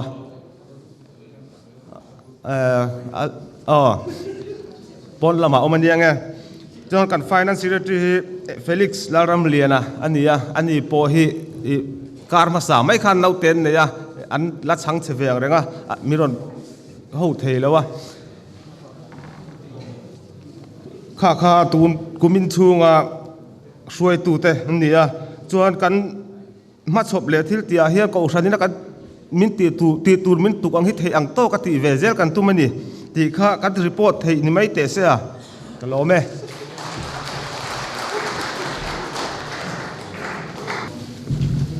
report turi kan nga vak lem lawa kasui kan aje kang hian kan ti deuh pop mai nga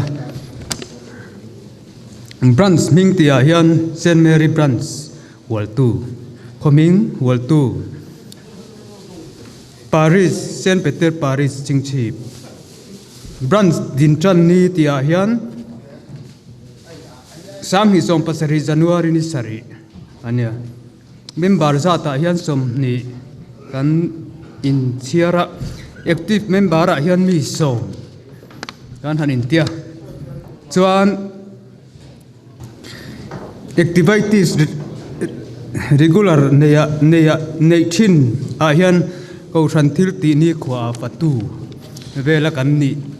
kan tran hi ni deuh maya chuan program nei to te ti a hian i ko ran income na ate i tran na hun te kan manga thu chiar ate hian ko ran ate kan nei ve i Sunday zan hian mi papol i member te thu soina hun te kan nei ve a chu kan ron report thei ani boka malak na poimo bertia hian CMP member te ko ran kut ke poimo ber ni tura in zirtir ti ani boka tual chung ko ran ta na CMP tangkai na mu theya omte ti hian ko ran hruai tu ni turin kan in cher chho me ka tin ko ran ma mo bung ruale a thei ang dek chi te eng mo te kha i chuang kan lei ve thina ni ko ran ma chop ti a hian member CMP member te hi tu na ya ko ran ta da tang kai le zual tura malak ni se kan tia tin branch office bearer la hian kadin tir khel lo nga karon kal kim thei box si lopa karon soi top mai nge president a Thomas Thansiama vice president a Joris Dalrin tuanga secretary a Joseph Lalmangaya keima chuan assistant secretary a James Lalngai zola treasurer Simon Zakunga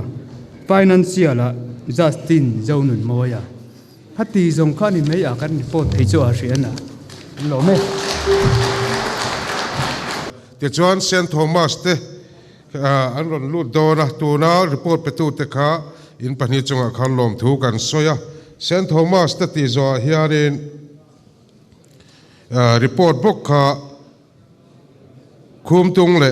ta chip kha loin ring vele sela athange khum tung le ta chip loin ring vele ngal turin le hemi draman chan zo vela ko non ngai lovin helai hen ron in lan le in ron kal ngal me don ya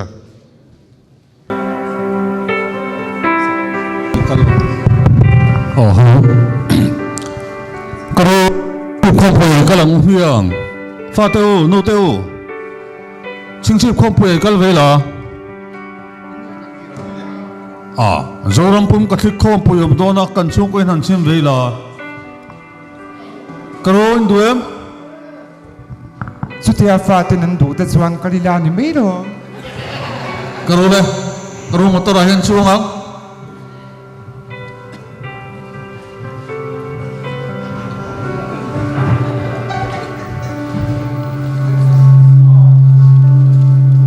anh phải tăng em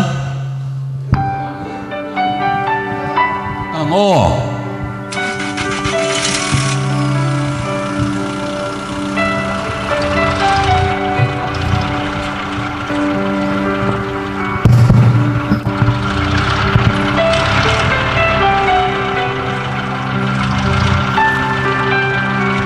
จุดที่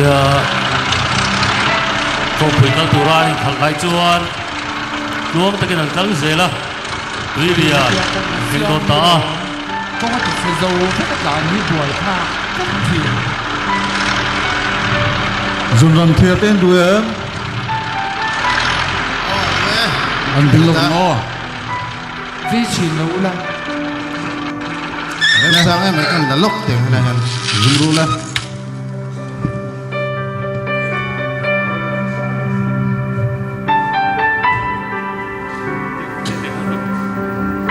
อาชีพมาม่าหนูโม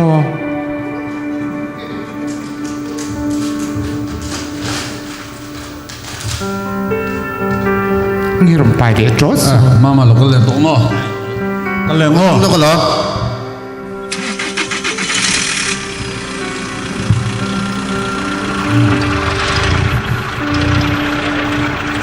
a kheu me ทีมคุยเดี๋ยวรอ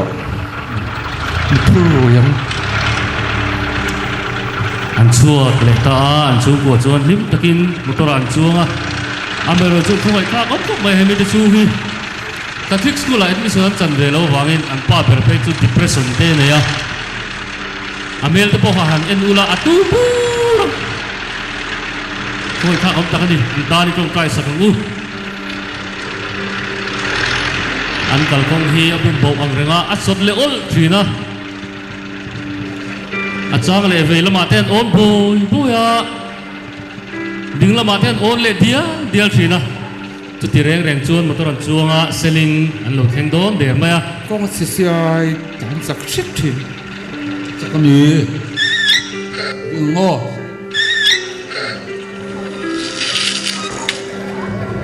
โซ่แต่กันไอ้โดนนี่มินยา ไอ้ละสไลโฮเทลโซน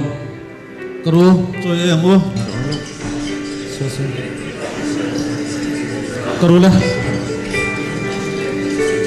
ไอ้เฮ็ดไรโฮเทลเห็นไม่หรอ อ๋อไอ้ละ อ๋อเงินดูได้หันน้องเหรอ มามีมาให้เงินดูข้าซื้อเรา ไก่สุ อันสตาร์ทกันติวละ อ๋อวอกซ่าโฟนคุยเร่งมาอ่ะ มามีโฟนคุยเร่งไหม โฟนขนาดเตะ ดาเบรีเตสวยชุงตั้งที่สวยคอยเราซ้ำตุ่มชิ้นตัวอ่ะปล่อยทักทีนั้นยัง ก็พูดให้อีฟันโนฮีนุปุยตังกรอนดีลดองเจเนีย เทริวจะช่วยช่วยดิ อาบิลปากันเนี่ยเฮ้ยกันยังไงส่งเรื่องตัวหรอ อ่ะใครกันละหูเรื่องไงเร่เราเจ้า อันนี้ จุ จู ดยังดีลมัดจีปนมนเลย พัลไม่เตะ อ่ะชิมชีพเขาพูดกันก็โดนชี เก็บพวกกันลงทั่วหรอ อ่ะว่ามักเตะเฮ็ดละไงโซลมีพันเดียดีชิมชีพลงกันก็โดนอ่ะ ชิงชีพเขาก็หลังเขาช่างอบาดูเลยเฮ็ดแต่ปลายขายแต่พวกกันก็ลังอาดาซิการ์ตเตะอากูหลังจีพงกันก็ลงไอ้สุกับพวกกันเห็นปุยเอ็มมั้ง อ่ะเห็นผู้ยังโง่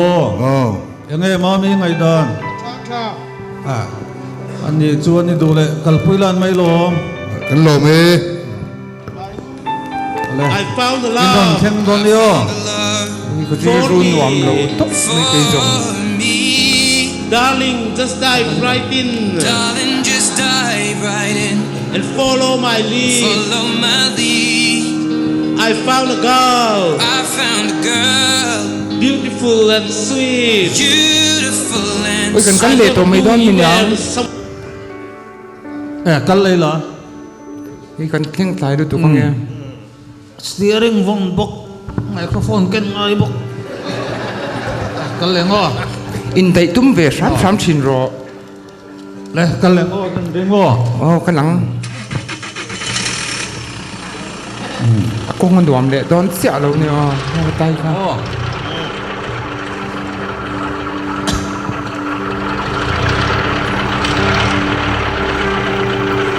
มันพอเราวิ่งมองจ้าอย่างกะละองอันเฉลยเด็กขบมายาอัดสดเลยผมทีนะ อันนี้โซ่ต้องให้หลวงไล่เร่งๆอันนู้นนี่ป่วยข้าครบไหม ไดรเวอร์ซับ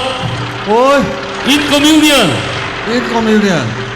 solemnity, solemnity, disparity of God. disparity of God. Lim takin an chuanga ti kharan kal chho zela. Lung vel an lo nai le ta.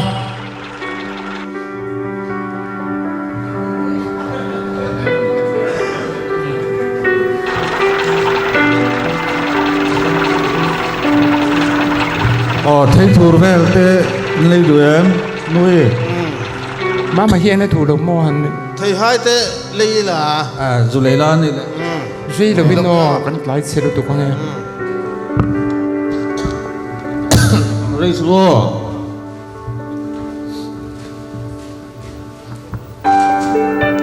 Suak leksen ri em zela man mo to ne. Lấy thì khóc mày mà hết.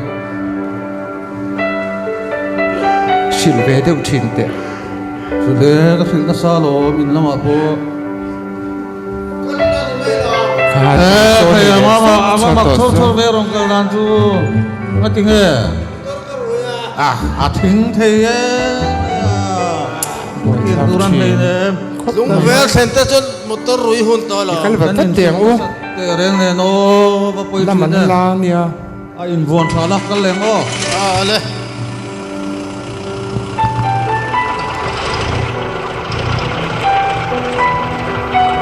Lim takin an kal zela. Bak tong phul moi te khua kal pe tu lo ma phul moi lo thing do ta a.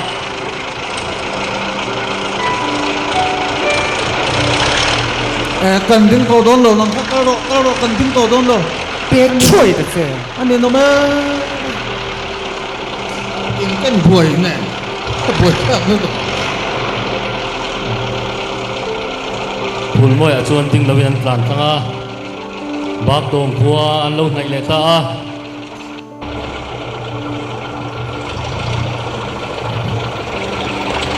Cần tiếng đón chuông rồi.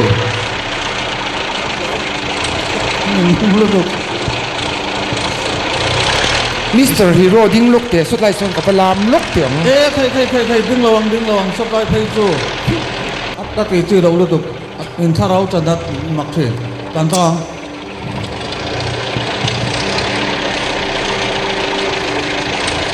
Ding lo chuan an kan tanga kong an thu em khop mai le nga la. Bak tong atang chuan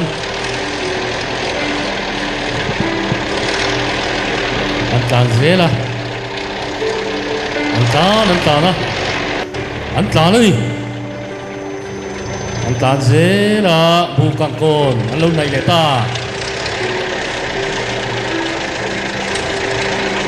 Kapa ding lúc để cái gì nó chuộc cất ngoài là mùi qua giống về ru. Lên.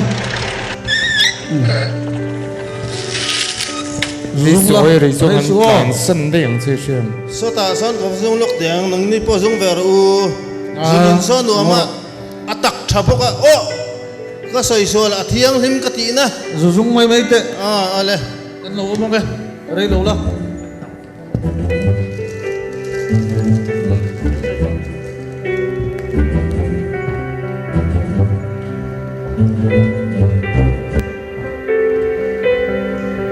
Mà hi hao về thì cái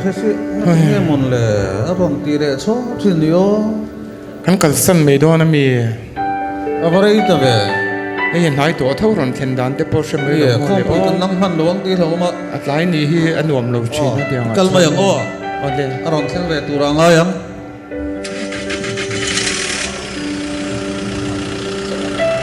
Bak tong atang chuan an chuan bukan kon rang chuan ching chi pan tu an chuak le ta an nu pa chawa an o wangin nu man tiang reng viawa an che romantic ve ze le ngala nu ber chuan an nuam til tuk chu an pa flying kiss san pe vela an pa chuan alo donga an mom tha nuam man tian Ôi phá thực kiến lập phân lâu nuam thì thốt ní tu rồi. cho tiền nuông thì tất cả cần lại chuan chính chip đai anh lâu khen ta rừng mày à.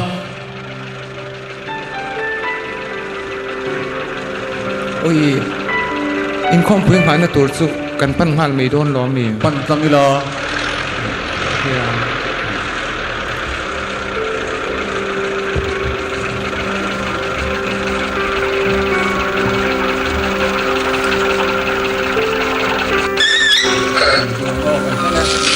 kan theng da e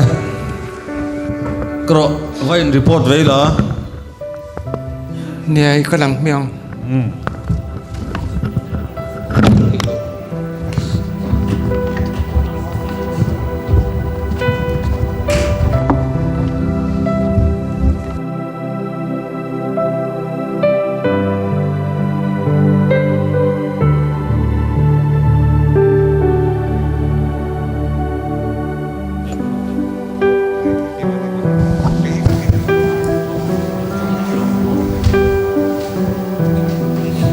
tai khi ni mo report na tur si kalang mia nu per kha lut ngal ro se an van zam hok em oi ma mi te po sun van re ma ma la kha arun na thleng mang si le wa o kha van ngai to em lang chu la ding ro I record and lock ngai ifanu kha selling a khan mundanga tanga local ve turin ichuk tira hei tun thlengin aron thleng lo ni hi chuan ifa pa po hei injinga aron tel ve ta reng lova motor khal tu ber le ho tu ber inia pa ber inia ithil ti lai hi chin fel vat angai ni chuti lo chu he in khong pui ge thi ilut lang mi lawang ekhai an mani du dan in kalo op tira ato pa chuan keima wang vek alo ni sia awa poi tak em khonge ka fa pa chu amanga khonge ka fa nu chu amang le hanzon ngai na po ka va thelo ve chung ko pa ber hian chung ko hian mo alo va purna cha em nupui pasal in nei na awanga kan fa te kong diklova kal tura kan phalna te zule rui hlo chitin reng laka kan fa te an boral na te hi chung ko pa ber mo purna ani kan fa ten kong dik lo an zo lo nan tang ila ang u kan lo me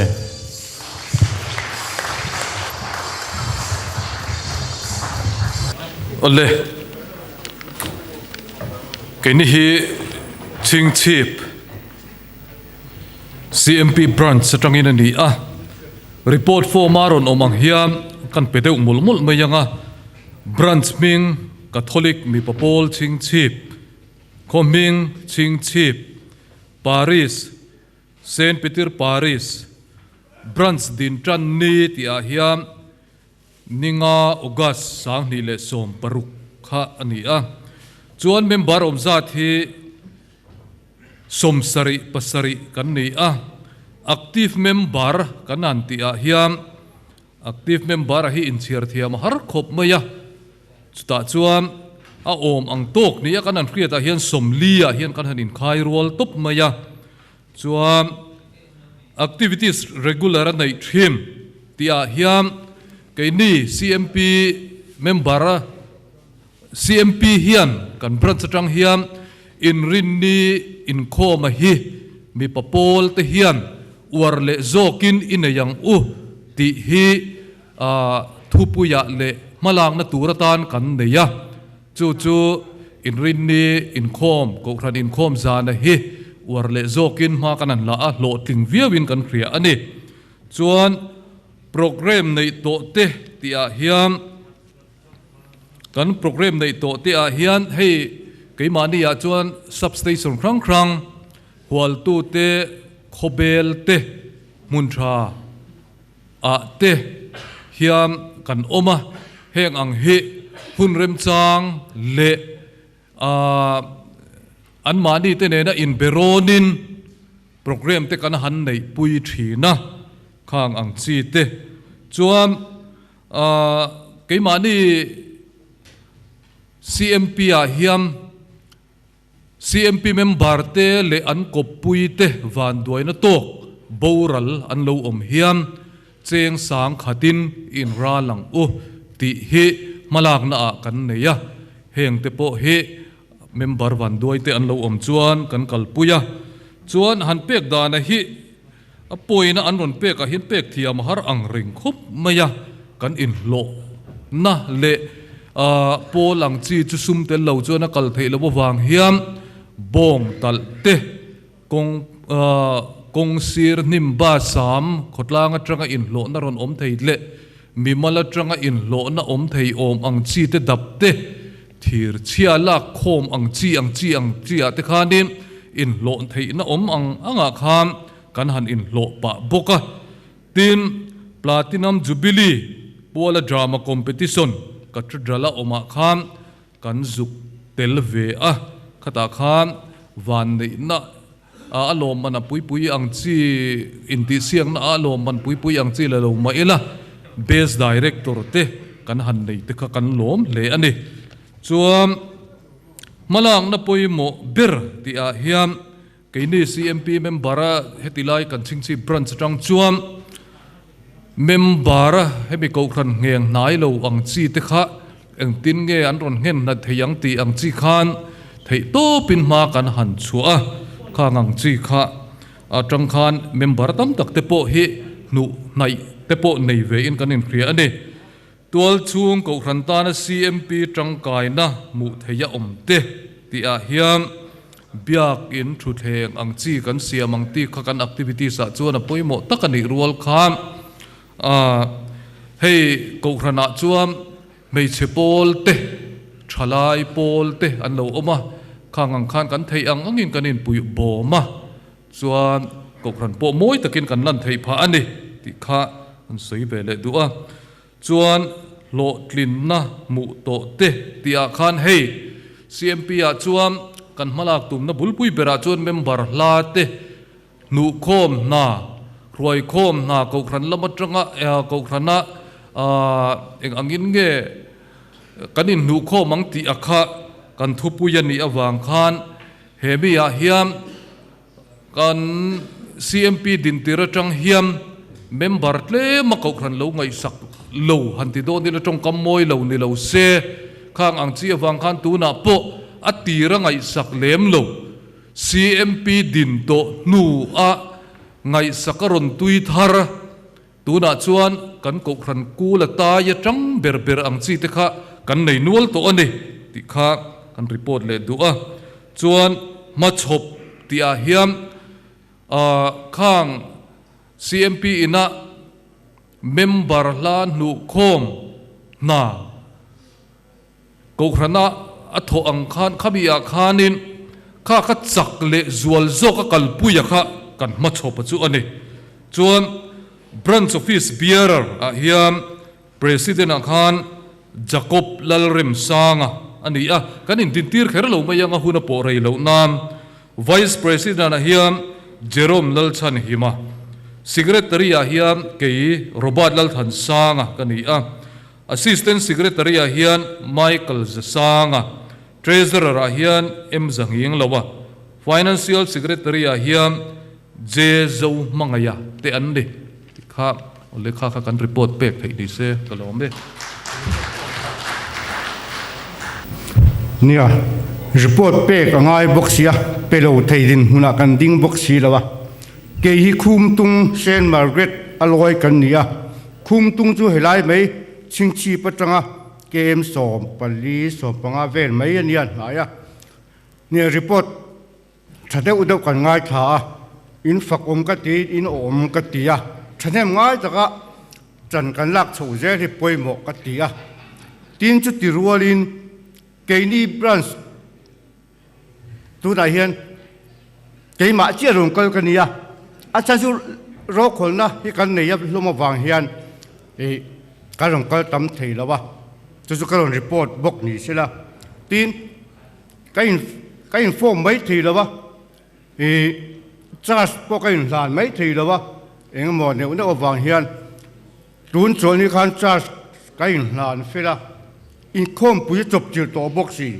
report pek tur mu mal kan nei lo hi asom ka tia ma se pek lo thei ani boxi lawa chút tí lại cả cho cái siết thiểm nó lệ trần cần lạc nó thar zen nó tù lệ min trong trai pui nó tù rin cái ni khum tung sen mà rất thì cái rồi nghe đủ bốc chúa cái thổ pui member thế chuan là kín sẽ là phần hệ committee po mu mal kan nei thei lawa nak tuk hian atam theng be rong ka routine warning kan pe to ni ta chon arong kal do na tin in som ni bo kan king lawa chu ting vel chu kan nia hei ching chip kan pui thiam te kan ke takis te an ma ni na thanem ngai na le milon tlon na wang hian lom thu kan soi bok ni sela sei tu tam tak ma se in zawai chunga ka lome hei tuna hian pathum pali vela loma muthi zai pol kha lo in ring sela local sela tuna hian chumi chung chuan ta chief report nei thei kan omangem nakina khan om chuan muthi zai pol an zai zo hian lo in ring turin kan ngen ni sela ta chi pin report an pek zo hian CTP ching chip kha special item nei turin lo in ring vele sela thange ta chi pina report an pek zo khan tuna hian muthi zai pol te an local meka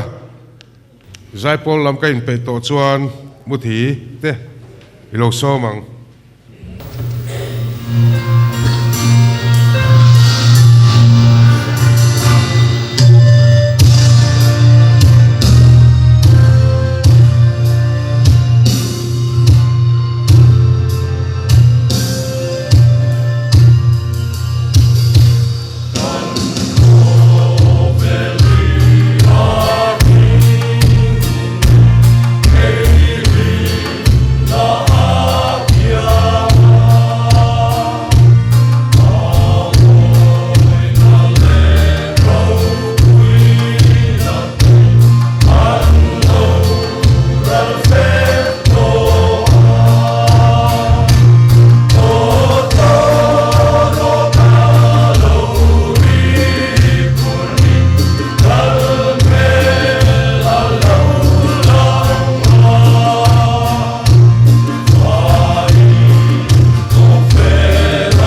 Masain kan berampu kan bishop le father tele CMP member zong tem sain chi bai vekule helai report forma mong hian kan ti zor zor mai nge branch ming Saint Peter branch coming the chief Paris Mary Mother of Compassion Satek branch din tran ni hi August ni so pani sang ni so pariat member Zat Som Pathum active member Som Pathum activity regular hi nei thin hi CMP ni lai CMP ni lai ni zarin khom hi regularin tun kuma tang khan kan nei tana khatin hi budget member pakhata zahi kai tuk zia bokani program nei to te Saint John Muthi branch CMP te nen CMP te tlo ani ya panina kan rising day hi ko ran puma lom thin nan ya ruain kumtin kan la lo mani kan din tan tang khan pathumna ni som pakua tha som pani sang hi som pani khan men fellowship le pavalai pol te nen join advent Christmas kan mang hawani malang na poimo berte ti ahian CMP hi ko ran tijak tu tura din ani angin ko ran ta na mitangkai cher su tum hi kan malang na poimo berani tua chunga ko ran ta na CMP tangkai na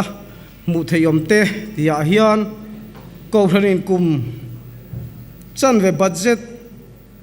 hi kum khata hian budget hi lom ni in budget hi min siam ve ya tram ni angani chu June thale July December tha kha budget min tuk ve chung chu kan tlak ve thina ni lo thin na mu thei ti a hian CMP khom nei ngai lo kha kumina tangin khom kan nei ve to ma chop kum sang ni somni pathum chunga ta na kan project ka biak in kot hei ta chi pa local to chuan kan rianga kan Sunday school bul biak in huai kan nei rong bona thin kha vai wut in loma kha project ka kumin hianin CMP hianin chun PCC chun ve ngai kan tumani kum sang ni somni pathuma ta chief CMP roi tu te loading sela ka lampiang hi President Sylvester biak tuanga Vice President Michael Thanmoya so lai so me Secretary Benjamin Vanalpe ka hi ro kholna wangin voin ni khan local thailong tu a hian local theitura kan nga ya kai assistant secretary hi alba lal thamona kaniya treasurer hi Payas Dalman Zuala financial secretary Joseph Lalrem Ruata khati zong kha kan report thei chu ani e kalome tuna CTP chingchip kan so manga hemi kan som zo hian konon le ngai to lovin Father James Zodin lian khan mal som nei min tin sela athange tuna CTP chingchip lo somang no zanin hian St Peter's chingchip branch ho ti khani thei don lo chan chu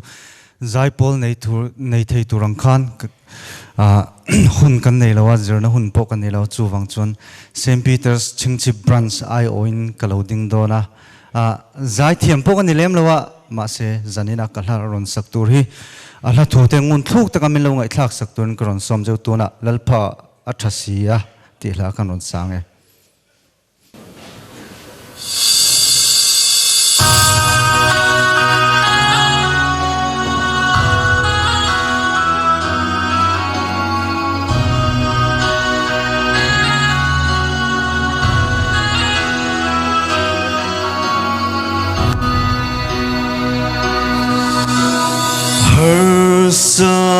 na le lung ai na te kanunin na lo ton po i cha na rua thì lim ko ra po lali sua ka po ani olal pa chat sia tem chin ve tere sa kai bang nei vang lai an cham po i Các sông rên ca đây xí lâu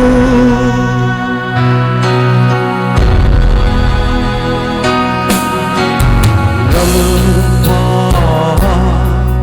ăn na ta Phil na lê răng sông tê chú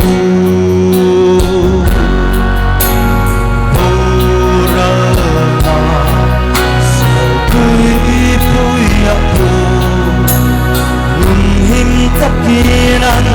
kai chi olal pa chasiai tem chin ve tere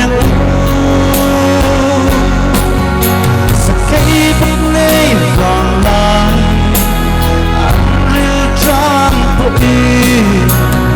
Các sông rên ca đây xí lâu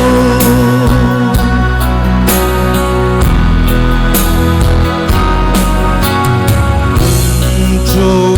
bơ đăng chân về ra chu Gần tu la lê xua thì anh Lấy xuân rộng ai luzo lalpa siat nahi ani o lalpa chasiahi ten chin ve tere ku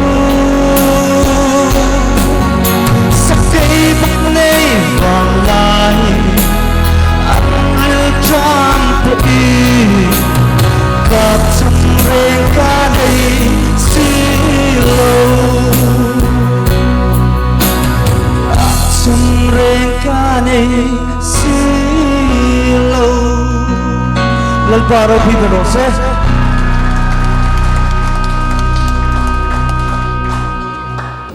Kang zain ding ila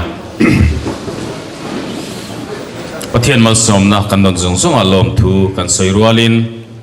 kan malama kan ti turom telalpa mal som na kan lo kha zel theina turin lalpa chin hne nam ro se Pathian thileng kim ti thei pale fa pale tharau thiam him chuan mal som cheu ro se amen ro puina chu pale fa pale tharau thiam him hne nam ro se tirang mangin tunale chutuanin amen Pale fa pale tharau thian mingin amen